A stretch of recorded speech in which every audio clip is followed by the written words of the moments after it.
Oh, it's an absolutely beautiful story. Yeah, so it might be a console thing, kill, like the fact that like you're having the problem with the disc copy. Like I can't see anything else but it being like a console thing, unless like the laser fucked up something. Because I had a like I talk about Digimon World 3 a lot. I played it so much that like the laser, I'm guessing it was the laser because there was nothing wrong inside my console. Uh, I think it like burnt something into the disc itself, and it did almost a similar thing. Like the game would play, but like it had like the fog of war over the top of the map that would not go away. So like it basically made the game unplayable. I think after 6, 7, 8, 9, I think 12 was the best, including tactics. That's where I'd switch 12 for tactics high, just because like, and I feel the same way. 6, 7, 8, 9 were like peak, but like I can understand why some people wouldn't like tactics in that way, because like they all stay pretty similar, like at least control wise. But then tactics is a big difference between like your usual JRPGs for like 6 to 9, and then obviously a big difference from 12, like all 4 of those and tactics. Uh, because they're told to follow their own path. Yeah, exactly. You can't get to max level until you beat the game either. Yeah, like that's what I mean. Is this game? It's. I haven't really seen people say it's a bad game. I've seen people have their problems with it, but it's definitely not a bad game. There's parts of it that can be really hard, just with like the thing where we're talking about, like kind of like level capping you. So like it can be pretty difficult at times, but it's definitely not bad. The story is really good. Like the gameplay is pretty fun. Like it gets a lot better when you get like near the end game, but like it's very linear at the start.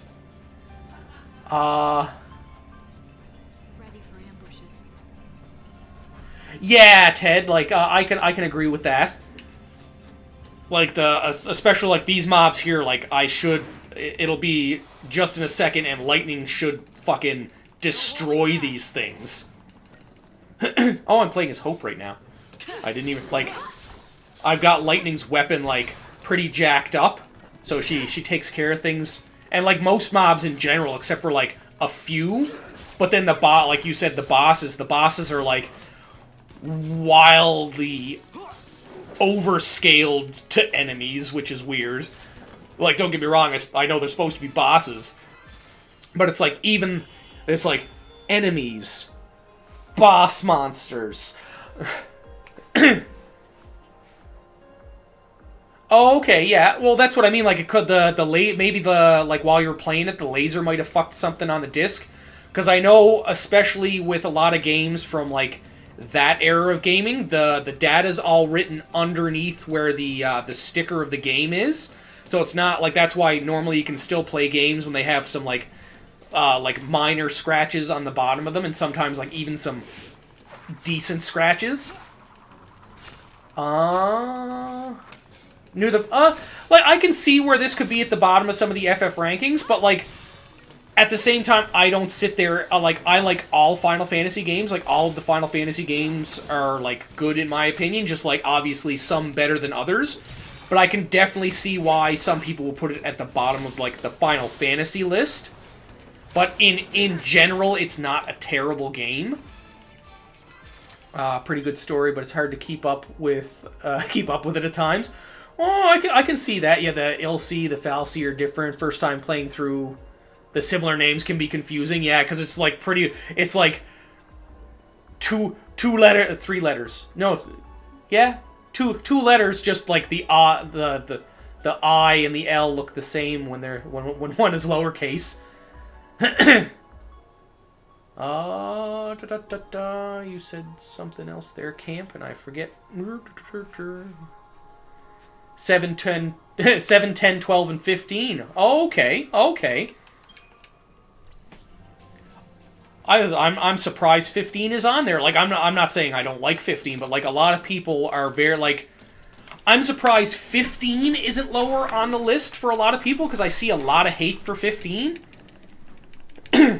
Although I think 15 was phenomenal. I liked the open world. Although the traveling the map in 15 can get very irritating, even with the car.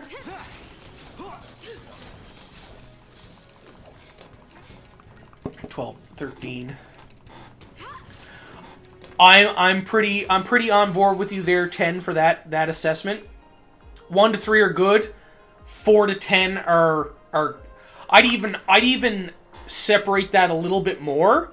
Like for me, I'd say 1 to 4 are good in the series.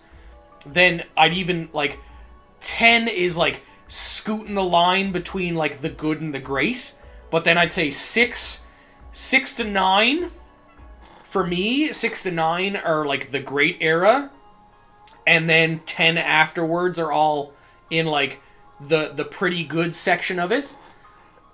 Just because I find like 6 to 10 especially are where like the peak, where they had like the really fun gameplay, the really interesting characters, the really good stories to them, and like especially where they started adding the mini games around that era. So there was like, and like the different like magical systems and whatnot, like especially where like 7 and 8 had like their very unique magic systems to them. But like that's where I'd separate them a little bit more. 15 ended up being a cash grab for anyone who bought the game from the start. Which is why like I usually wait a lot to get newer games now, just because I hate that sometimes like they add stuff and then you wait fucking 5 or 6 months after the game is released and they have like either a bundle out or like for like a cheaper price or like a combined price, or they just fucking put a new version of the game out with everything added in. It's all or nothing. It's very, very seldom that I will buy a game on release nowadays. Like, I think the last game I bought release day was or even pre-ordered, was Kingdom Hearts 3. But when I bought Kingdom Hearts 3, it was also in a giant fucking bundle. When they put out the bundle with every game from 1 all the way up to a pre-order of 3, and it was like, it was a no-brainer, right? Because it's like, here's Final Fantasy 1 all the way to to 2.8, and 2.8 was like brand new when they made this bundle, because they just made it for like the bundle and to fill in a little bit of gaps, and a pre-order of 3. Managed to get Kingdom Hearts 3 for PS4. Agree with your ranking system. My message got to be short though. 10 tapers off from how great 6 to 9 was, and that's what I mean. Like like that's what I mean. Like 10 kind of tapers off from where those were. 10 is not bad. Like 10 is still really, really good. But like compared to like 6 to 9, it kind of like tapers a little bit, and that's where I find like the series is kind of taking a little bit of they took a little bit of a dip. I'm not saying like anywhere from 10 to 16 are bad games, but like compared to 6 to 9. Oh, the Kingdom Hearts 3, like not the special. Oh, okay. Oh yeah, 6 to 9 were the greats. But yeah, like when they came out with that bundle for Kingdom Hearts 3, it was fucking wild. Because it's like, pre-order for a brand new game, especially, like, I know this was, like, still a little while ago, but, like, pre-order for a brand new game is still $80 to $90, and I think the bundle, when I got it, was only, like, $120 or $130. So it's like you're paying $90 for the pre-order, and then it's, like, an extra $30 to $40 for, like, 7 or 8 other games, and I'm just like, what? Especially like their international releases, so you're getting all like the extra features and stuff like that, and the updates, like especially when they did like the 1.5, 2.5 remake, and then you're getting like all the handheld games, because like I never played the handheld games, so there were little chunks of story that I was missing, and I ended up playing them all on stream on their hardest difficulty before I started the Star Ocean series. So, like, I did all of those, although the one thing, and I understand why they did it, is they made 2 of them just standalone movies, basically. They took all the cutscenes from the games and just strung them together. I think they're each 3 or 4 hour movies.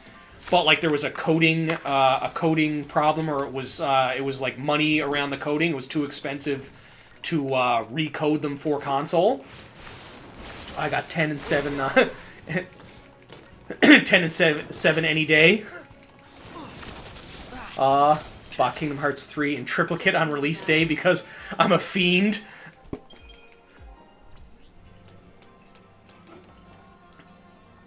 I do that too. I do that for certain games. Well, that's like I was saying before, where I'm like, 7's not my favorite. 7's like probably like the lowest on my top 5 for Final Fantasies. Like, even though I can't really 100% like rank them in like for my top 5, but like I have like I still have my original disc copy of 7 for PlayStation. I have a copy of 7 digitally on PS3. I have it on my PS4, PS5. I have it on my PS Vita. What else? I have it on PC. Like, I have it on Steam. So it's like, I don't hate 7. This is Final Fantasy 13, Ryan. Problem with 9's writing. Oh, okay. What about the writing didn't you like? To 8 because it was my first, and Triple Triad is like, I love a lot of the friggin' mini games in all the Final Fantasies, but Triple Triad is probably one of my favorite mini games. I think what they need to do, and they could probably literally make a separate side game for this completely, is if they took the Chocobo raising and racing from 7 and combine it with the hot and cold from Final Fantasy 9, and they would like S tier game right there.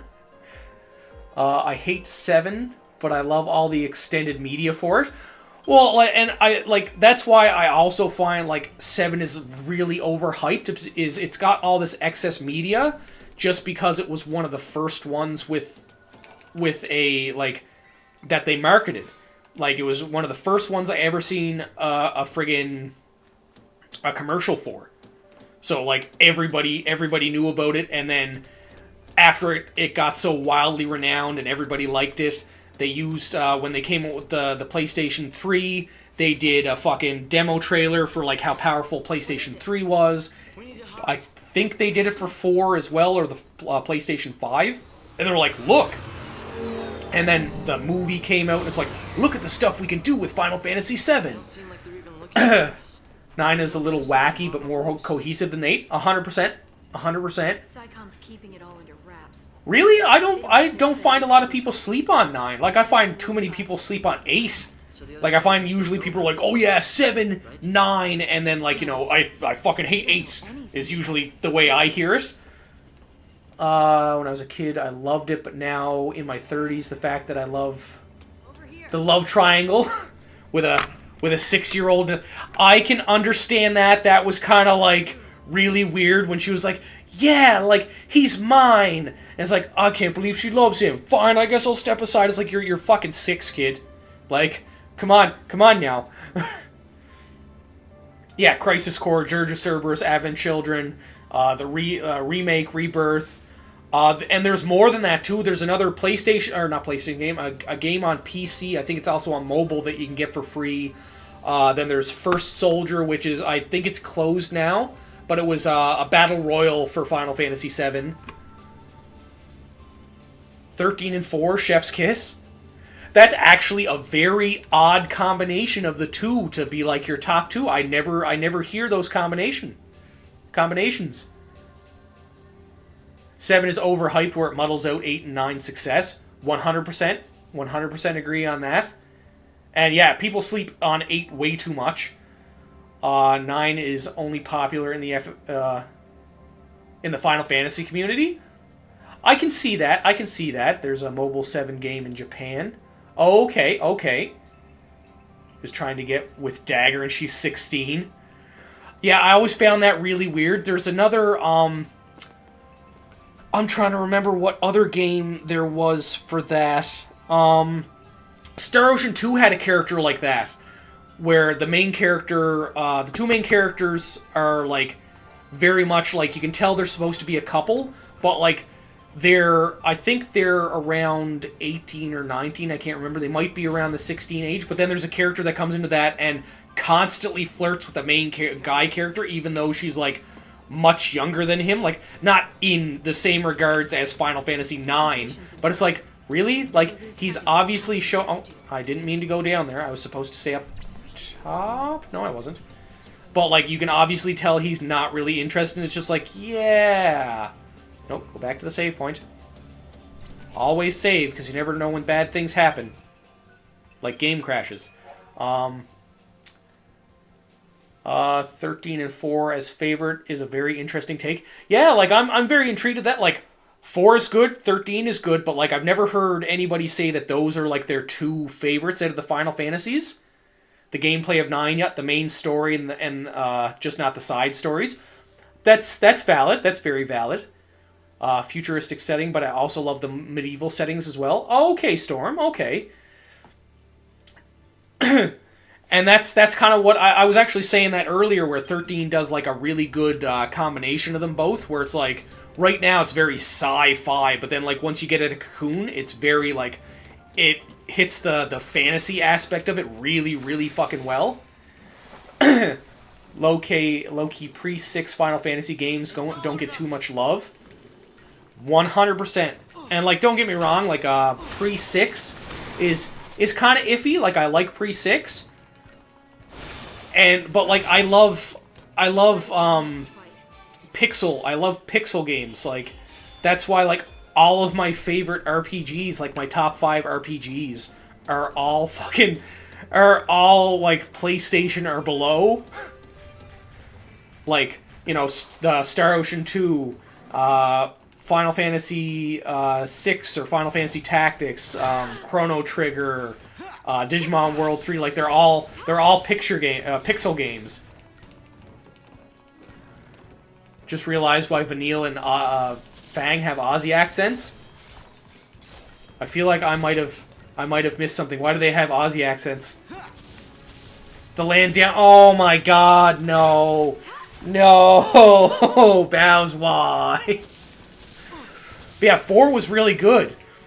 And like some of the characters, I feel like I'm probably mixing one of these up. I think it was 5. Like some of the characters from if I'm remembering correctly, I'm getting them mixed up now.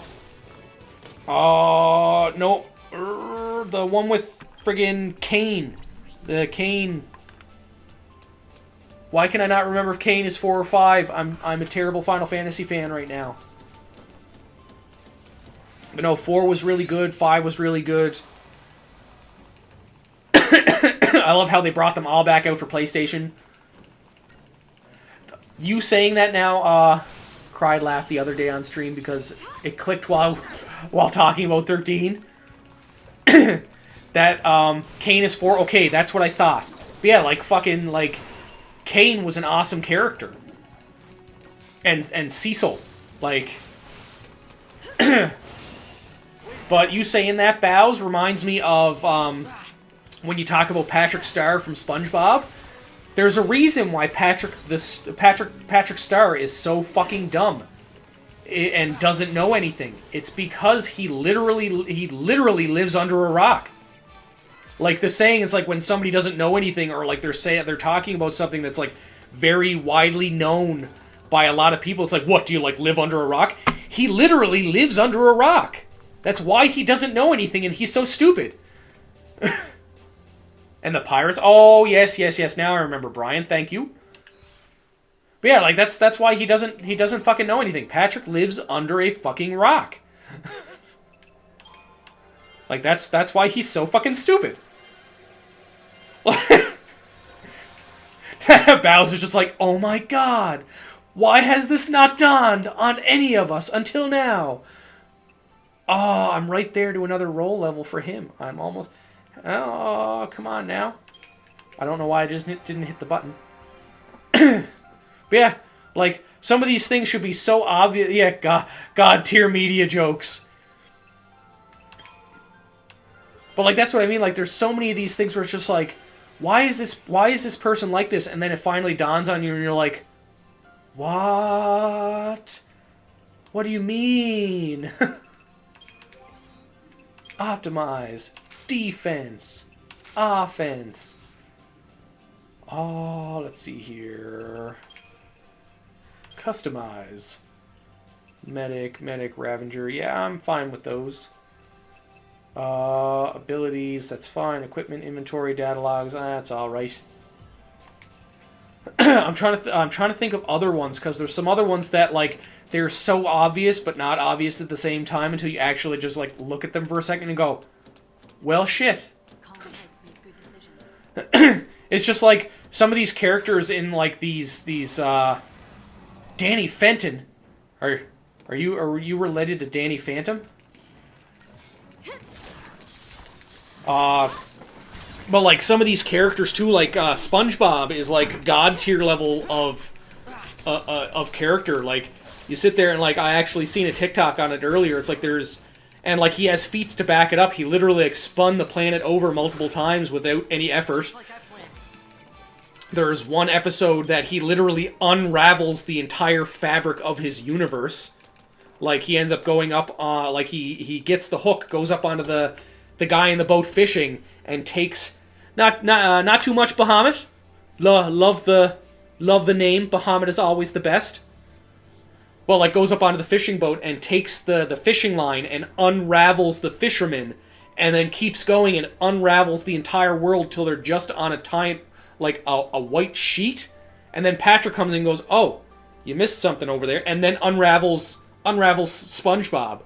So it's like they've got like reality destroying feats and strength. It's fucking ridiculous. Doodle Bob.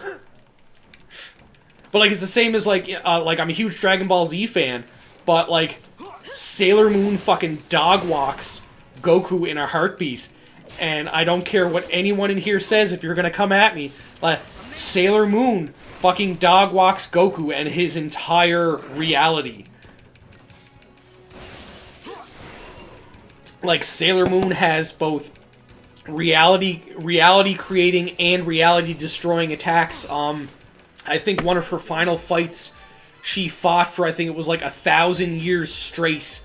Like, Metro Man. Yeah, Metro Man from Megamind is stronger than most fiction, and like completely on accident, just with like his show of speed in the Megamind movie. Like some of these love DBZ versus Semi-Perfect Super Vegeta versus Semi-Perfect Cell. How did you get so strong? I trained for a full day yesterday. Oh, you think you're cute, don't you? I'm fucking adorable. And yes, I know that's abridged, but whatever. It's still great. Not happy. Somebody's too strong. Why so strong? Why are they stronger than me? Is that me stronger than me? I'm gonna kill me.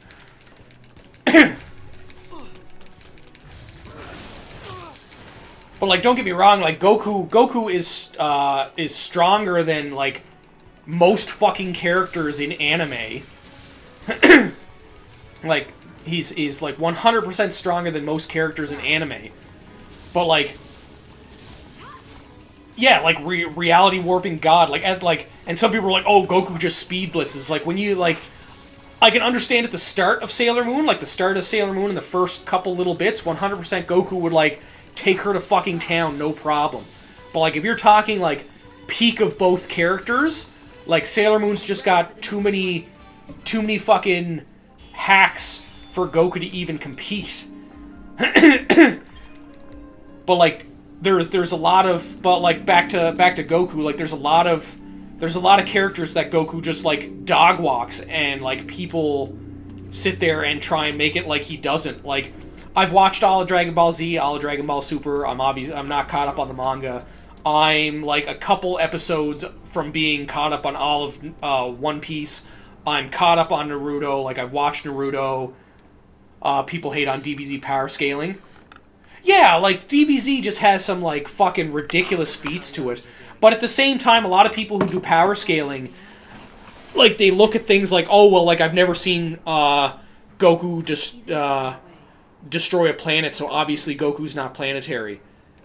It's like, what? It's like, people who are obviously ridiculously weaker than Goku is now have destroyed planets with, like, absolute fucking ease. Like, how do you think Goku can't destroy a planet?